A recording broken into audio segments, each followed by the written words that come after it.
Southwest Missouri, a land steeped in history and rich with agricultural promise.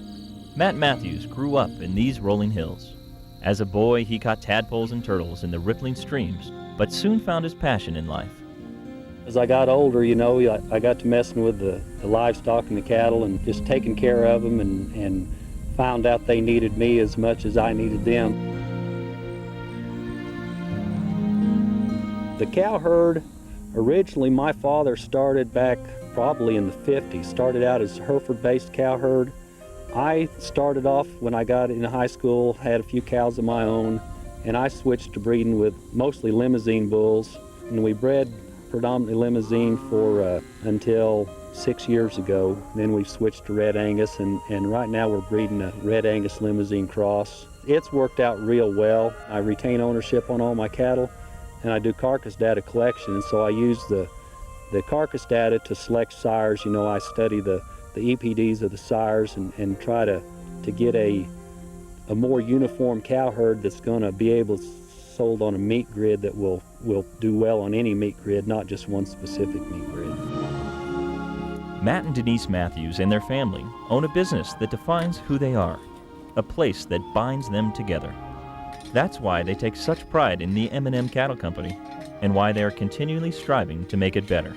It hurts me to see a place that's neglected and run down, and I don't like to see, erosion and ditches and big mud holes and stuff, and so I try to keep the grass in good shape. They've implemented rotational grazing, converted croplands to pastures, introduced deferred grazing to provide nesting cover for wildlife, and the list goes on. Matt didn't do all the work by himself, though. He enlisted assistance from the Missouri Department of Conservation, the Missouri Department of Natural Resources, and the Natural Resource Conservation Service. A few years ago, M&M Cattle Company was looking to expand, but they wanted to do it the right way. 2 years ago, we bought a ranch up here, and at that time it was a row crop farm. The first thing I did when I went to buy the farm was go to the USDA agency and ask them, what's the history on this farm? What do you know about it? What kind of a acreage base and such as that? And anyway, when I was in there, they said, well, why don't you go next door and see what programs are available to help you plant some grass or something. So I went next door, and they started explaining, these different programs that was available out there, and I started implementing their plans and doing what they suggested to a limit. I had a few of my own ideas that I wanted to see that went through. Matt's used a combination of 3 different programs on his farms. One of them in the state of Missouri is the State Soils and Parks Tax Program, which establishes a permanent grass on erosive land, and he converted row crop farm into a pasture land.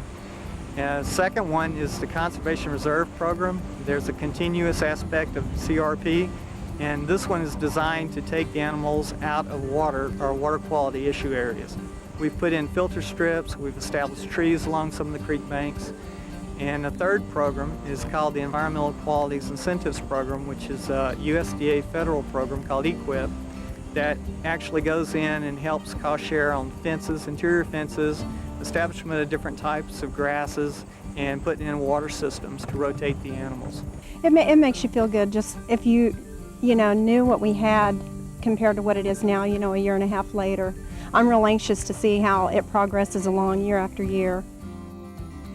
Cooperation and collaboration is what this all means, taking care of the land in the best way possible so that the environment, the land, cattle, and wildlife all prosper, as well as the M&M Cattle Company's profitability. I spent a lot of money and effort building these fences, and I'm not going to have them grown up and unusable in a few years, so I keep them sprayed and keep the brush out of them. Controlling weeds and brush is always a battle in an area with a 42-inch annual rainfall. But Matt says weeds and brush have their place. They've got their own place, but they're not out in the middle of my pasture. My cows have got to have grass and clovers to eat, and they don't need weeds and brush.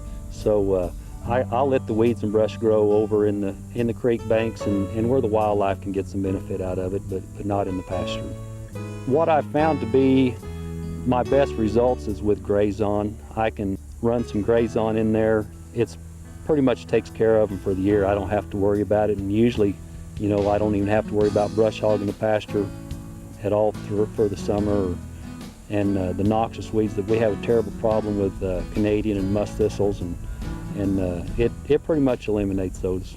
My banker come out one day to do a field check on my collateral, and he says, "Boy, the fields really look nice there. What'd you do?" And I said, "Well, I hit them all with Gray Zone when I fertilized this spring." And he bragged about how nice they look, lush and green, and good standing grass.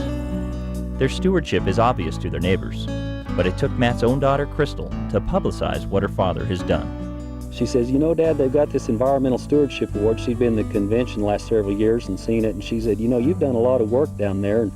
And I said, well, yeah, I have, but, do whatever you want to do. I don't care. So my dad's a very humble person, and I knew that he wouldn't fill that application out for himself.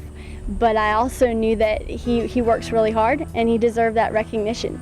And I actually filled out the application for him. She did the backbone to it and just asked me a few questions along about what I was doing, and talked to several people around and found out exactly, how big of a deal it was of what we've done. In a really short period of time, Matt has done what most people do over a 5 or 10 year period. He's done it in about 2 years. He's way ahead of the learning curve, and what he's done is set his farm up to be a showcase farm that other landowners and neighbors can see and try to implement themselves. All of our water resources are fenced out. Our timber management is done for timber instead of, running the cows loose in the woods. And the grasses are just really healthy and covering the soil, and it's protecting the soil erosion. It's giving an extra forage, and it's just a turnkey operation that he's done in a very short period of time. The Matthews family feels blessed, and they are making the most of what they have been given.